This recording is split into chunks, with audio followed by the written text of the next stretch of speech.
Para mapaunlad pa ang ekonomiya ng Pilipinas, hindi na isinama sa Value-Added Tax o VAT ang mga foreign tourists. Yan at iba pang balita sa report ni Gab Villegas. Hindi nakasama sa Value-Added Tax o VAT ang mga foreign tourist. Ito ay para mas mapaunlad ang ekonomiya ng bansa.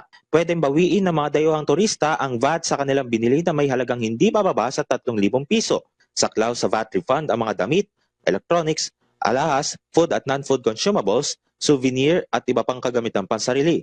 Ayon kay Finance Secretary Ralph Recto, magiging simple at patas ang magiging sistema ng pag-refund. Magiging available rin ito sa pamamagitan ng cash o online.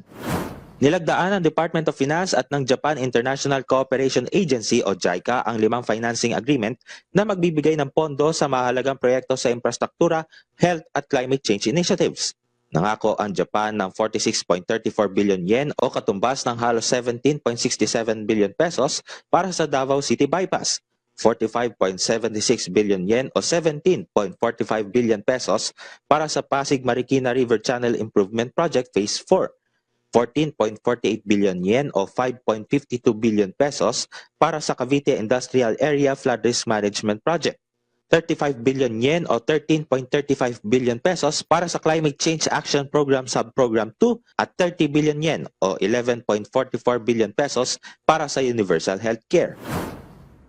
Nananatiling matatag ang export revenues ng services sector ng bansa sa kabila ng mga hamon sa pagbebenta ng produkto sa ibang bansa. Ayon kay DTI Director Bianca Sikimte, lumago ng 7.5% ang services exports noong 2024 na umabot sa 52 billion US dollars mula sa 48 billion US dollars noong 2023. Sa ngalan ni Denise Osorio, Gab Humilde Villegas para sa Pambansang TV sa Bagong Pilipinas.